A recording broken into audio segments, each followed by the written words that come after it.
ETF index mutual funds నేర్చుకుని stock మార్కెట్లో రాణించాలనుకుంటున్నారా? వెంటనే ఈ నెంబర్కి కాల్ చేయండి.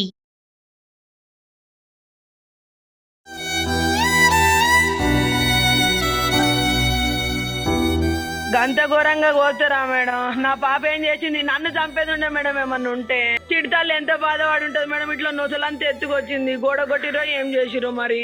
నమస్తే, welcome back to Suman TV. Present మనతో పాటు ఉన్నారు సీనియర్ ఐపీఎస్ ఆఫీసర్ రెడ్డన్న గారు. నమస్తే సార్. నమస్కారం అండి. సార్, కుక్కట్పల్లి సహస్ర ఇన్సిడెంట్ మనం మాట్లాడుకున్నాం ఆల్రెడీ. అయితే 3 రోజులు అవుతున్నా కూడా ఇంకా ఏది తేలలేదు, అంటే మిస్టరీగానే ఉంది. కొంతమంది ఏం చెప్తున్నారంటే ఆ డాగ్ స్క్వాడ్ ఏదైతే ఉందో అది బయటకే వెళ్ళిపోయాయి, లోపల అయితే తిరగలేదు, అంటే ఎవరు రాలేదు, ఎవరు బయట వాళ్ళ, లోపల వాళ్ళు కాదు బయట వాళ్ళని కొంతమంది అంటున్నారు, కొంతమంది ఆ పక్కింటి వాళ్ళని అంటున్నారు. తల్లి కూడా చెప్తుంది నాకు ఎవరిపైన అనుమానం లేదు. అంటే అసలు ఏం జరుగుతుంది అనుకుంటున్నారు? ఇంత టైం ఎందుకు పడుతుంది? ఇక్కడ ఒకటి ఆలోచన చేయాలి. అక్కడ మర్డర్ చేసిన ముద్దాయి చాలా పకడ్బందీగా తెలివిగా మర్డర్ చేశాడు.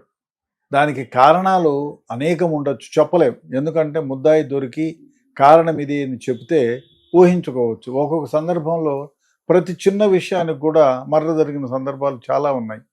ఇప్పుడు ఓల్డ్ సిటీలో 200 రూపాయల కోసం మర్డర్ జరిగిన సందర్భాలు ఉన్నాయి, అది వేరే వ్యవహారం. ఇక్కడ ఈ అమ్మాయి 12 ఏళ్ల అమ్మాయి ఇంట్లో ఉంది. పోనీ ఆ అమ్మాయి పైన జ్యువెలరీ ఉండి ఆ అమ్మాయి రెసిస్ట్ చేస్తే కత్తిపోట్లతో చంపి నగలు తీసుకుపోయినారంటే లేదు. ఇంట్లో ఉన్న వస్తువుల్ని ఏమన్నా దొంగతనం చేసుకోవడానికి వచ్చారంటే అది లేదు. సో రాబరీ లేదు, డెకాయిటీ లేదు, ఏమీ లేదు. సో మరి ఏ విధంగా చంపారు, ఎందుకు చంపారు అనేది. ఈ అమ్మాయి వయసులో పెద్దదై ఉండి లేదన్నా వేరే వాళ్ళు ఎవరైనా ఇద్దరు కలిపి ఎవరినైనా ఇద్దరిని ఏమో లవ్ చేసి ఉంటే, ఒకడిని వదిలేసి ఉంటే రెండో వాడు కక్ష పెట్టుకొని ఈ అమ్మాయికి కక్షగా ఎవరు లేని తరుణంలో వేచి కాచి చూసుకొని ఆ అమ్మాయిని చంపినాడు అంటే దెర్ ఇస్ అ మీనింగ్. చిన్నపిల్ల, అభయం సమయం తెలియని చిన్న 11 ఏళ్ల అమ్మాయి, 6th క్లాస్ 7th క్లాస్ చదివే అమ్మాయి. సో ఈ అమ్మాయిని చంపారంటే డెఫినెట్గా ఈ అమ్మాయి పైన కాకుండా తల్లిదండ్రుల పైన ఉండాలి. తల్లిదండ్రుల పైన ఏదో కక్ష ఉండి చంపాలి. మరి పిచ్చోళ్ళు చంపుతారు, చెప్పలేము. పిచ్చోడు పోయి పైన మెంటలీ డిసేబుల్డ్ పర్సన్ ఎవరైనా అయ్యి కింద ఏ ఇల్లు లేకుండా పైన పోయి 2nd ఫ్లోర్ దాటి వెళ్ళిపోయి అక్కడ ఆస్కారమే లేదు. కాబట్టి తెలిసినవాడు వాళ్ళకి సంబంధించిన వాడే ఎవరో వెళ్ళి అంటే చంపి తన కక్షని పగని తీర్చుకున్నాడు. లేకపోతే మామూలుగా చంపేసి రావాలనుకున్నాడు, 2-3 దగ్గర పోట్లు పొడిచేసి తోసేసి వచ్చేస్తాడు. కానీ ఇది ఆ విధంగా కాదు. చెస్ట్లో పొడిచాడు, గొంతు కోసాడు, పొట్ట మీద చాలా ఇంజురీస్ అంటున్నారు. పిఎం రిపోర్ట్ అయితే బయటికి రాలేదు. ప్రిలిమినరీ పిఎం వచ్చి ఉంటుంది, బట్ పోలీసుల దగ్గర ఉంటుంది. అది వాళ్ళు ఇంకా దాన్ని బహిర్గతం చేయలేదు.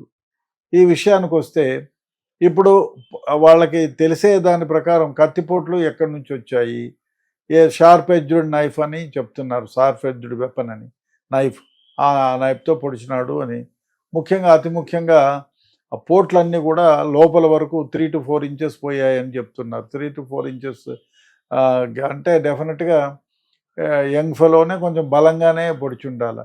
ఇప్పుడు భయపడుతూ పొడచడం వేరే, చంపాలని కక్షతో పొడచడం వేరే. భయంతో పొడిచేదానికి అంత డీపన్గా పోలేదు.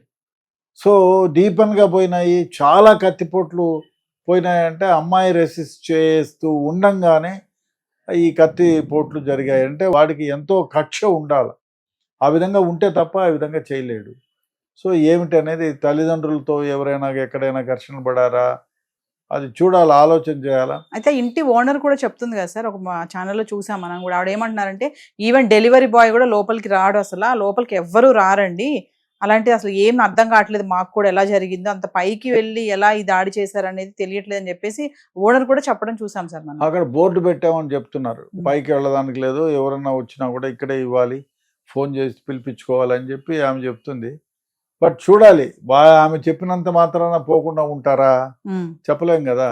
ఆయన డెలివరీ బాయ్ అక్కడికి పెట్టాలంటే డెలివరీ కోసం ఏదైనా ఆర్డర్ పెట్టాలి కదా, ఆ కోణంలో ఇన్వెస్టిగేట్ చేస్తారు కదా. పెట్టి ఉంటే ఆర్డరు, ఆ అమ్మాయికి ఫోన్ ఉండాలి, ఆ ఫోన్లో నుంచి ఆమె పెట్టిండాలా, లేదు తల్లిదండ్రులు ఇద్దరిలో ఎవరో ఒకళ్ళు పెట్టిండాలా.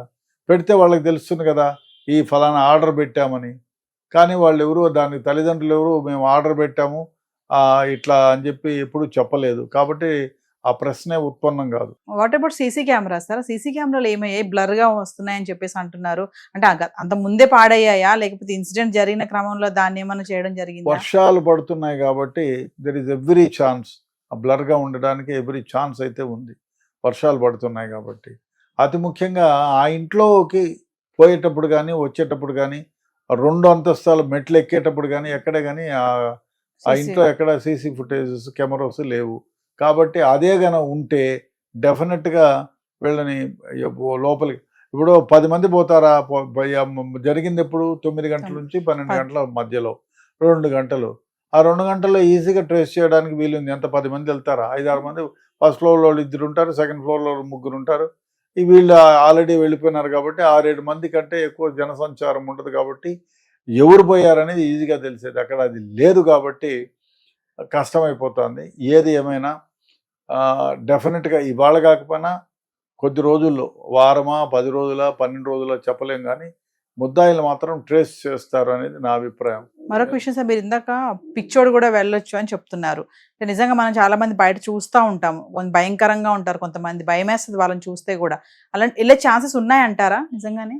అదే రోడ్డు పైన జరిగిందంటే రోడ్డు పైన రాళ్ళు పెట్టి కొడతారు, ఊరికైనా రాళ్ళు పెట్టి కొడతారు, అదైతే ఉంది. కానీ ఇప్పుడు అది కాదు కదా.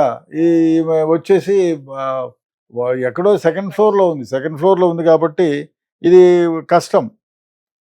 సెకండ్ ఫ్లోర్లో ఉంది కాబట్టి సెకండ్ ఫ్లోర్కి పిచ్చోడు పోయే అంత ఉండదు కదా, డెఫినెట్గా ఉండదు. కాబట్టి అది రూల్ అవుటే. సెకండ్ ఫ్లోర్కి అంటే ఫస్ట్ ఫ్లోర్ వాళ్ళు చూస్తారు, సెకండ్ ఫ్లోర్ వాళ్ళు చూస్తారు, ఆ తర్వాత కదా గ్రౌండ్ ఫ్లోర్ వాళ్ళు చూస్తారు. కాబట్టి స్పెసిఫిక్గా పిచ్చోడైతే ఎందుకు పోతాడు? ఫస్ట్ ఫ్లోర్లో ఉండవని పొడుస్తాడు, లేకపోతే రోడ్డు పైన ఉండవని పొడుస్తాడు. ఆయన పిచ్చోని దగ్గర కత్తి ఉండొచ్చు, రాయి ఉండొచ్చు, కర్ర ఉండొచ్చు, ఏమైనా ఉండొచ్చు. కానీ ఒకవేళ పిచ్చోడైతే ఒక పోటు పొడిచి వెళ్ళిపోతాడు, కానీ 100 పోట్లు ఎందుకు పొడుస్తాడు? So it is ruled out. కాకపోతే ఎవరైనా ఇప్పుడు ఒకటి ఆ అమ్మాయిని ఇట్లా అంటే సెక్షువల్గా ఆమె రెసిస్ట్ చేస్తే చంపడానికి ఆస్కారం ఉంది, కానీ ఆ అమ్మాయి ఇంటాక్ట్ ఉంది. సెక్షువల్గా అబ్యూస్ చేసినట్టు బట్టలు ఎక్కడ చిరిగిపోవడం కానీ ఏమీ జరగలేదు. సో కాబట్టి దాన్ని కూడా రూల్ అవుట్ చేయొచ్చు. ఒకవేళ ఆ విధంగానే ఉంటే ఆ అమ్మాయిని ఏదైనా మానభంగం చేయడానికి ప్రయత్నం చేసి ఉంటే ఆ సైన్స్ ఉంటాయి, అవేమీ లేదు అంటున్నారు. సో దానికి అది రూల్ అవుట్. రెండోది, ఇప్పుడు మీరు ఆ కింద నుంచి పైకి పోయే ఎవరు ఆర్డర్ పెట్టలేదు కాబట్టి బాయ్స్ కూడా ఎవరు పోయేదానికి ఆస్కారం లేదు. ఆర్డర్ పెడితే పోతారు. ముఖ్యంగా దొంగతనానికి పోయి ఉంటారంటే ఈ అమ్మాయి పైన జ్యువెలరీ ఏమీ లేదు, ఏమి తీసుకెళ్ళలేదు.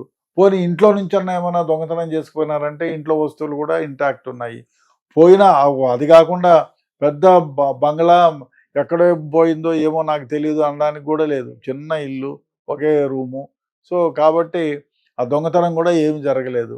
ఇంకా పోతే ఏదైనా కక్షనే ఉండాలి, లేదా బ్లాక్ మ్యాజిక్ లాంటి ఎవరో చేసినారని. దీంట్లో ఈ బ్లాక్ మ్యాజిక్ వ్యవహారంలో కక్షగా చంపుతారు. చంపినప్పుడు చాలా మందిని చూసాం, కర్రలతో కొట్టి చంపడం, కత్తులతో పొడి చంపడం. ఇది చాలా ఎస్పెషల్లీ ఇన్ తెలంగాణ చాలా ఎక్కువ మూఢనమ్మకంగా నమ్ముతారు చాలా మంది బ్లాక్ మ్యాజిక్ని. కాబట్టి దెర్ ఈజ్ సమ్ పాసిబిలిటీ అది ఎవరు ఉండదు. లేదా ఆస్తి తగాదాలు ఏమైనా ఉంటే మగపిల్లల్ని చంపుతారు, ఆడపిల్లల్ని చంపుతారు. సో తల్లిదండ్రులు ఏమి చేయలేకపోతే వీళ్ళని చంపి కక్ష తీర్చుకుందామని చెప్పి చేసిన వాళ్ళు ఒకే గుంటూరులో అయితే ఒక అబ్బాయిని చంపి తీసుకుపోయి ఎక్కడో పెట్టి చేస్తారు. ఆ విధంగా జరుగుతుంది. ఆస్తి తగాదాలు ఏమైనా ఉంటే okay, there is a probability. అదేమైనా ఉందో వాళ్ళ తల్లిదండ్రులు చెప్పాలి. లేదా ఇంకా ఏమైనా అంటే డెఫినెట్గా ఆయనకి ఏమైనా ఇల్లీగల్ అఫైర్ ఉండి వాళ్ళ భర్తకి తెలిసి అదేమైనా గొడవలు అయ్యి వీడు నన్ను ఇంత ఇబ్బంది పెడుతున్నాడు, మనక్షోభాన్ని గురి చేస్తున్నాడు కాబట్టి వీడిని ఆ విధంగా చేయాలని ఇంటికి వచ్చి కక్షతో పిల్లల్ని చంపడం జరిగింది. చాలా సందర్భాల్లో జరుగుతుంది కూడా. సో అదైతే తల్లిదండ్రులకు తెలిసే ఉంటుంది. సో అది పాసిబిలిటీ గురించి చెప్పాలా. ఇంకా వేరే రిమోట్గా ఏమీ ఉండదు, ఇంతే. ఈ బ్లాక్ మ్యాజిక్ ఉండాలి, ప్రాపర్టీ వ్యవహారం ఏదన్నా రూరల్గా ఉంటే ఉండాలి, లేదు అంటే ఈ వ్యవహారం అన్నా ఉండాలి. డెఫినెట్గా ఇన్వెస్టిగేషన్లో తేలుతుంది ఇవాళ కాకపోయినా రేపు ఎవరు చేశారా అని. కాకపోతే పోలీసులు అదే పనిగా 2-3 టీములు పెట్టి దీనిపైన కూర్చుంటే డెఫినెట్గా ఇవాళ కాకపోయినా రేపు ఈ మర్డర్ కేసులో ముద్దాయిని పట్టుకోవడానికి ఆస్కారం ఉంది. Thank you.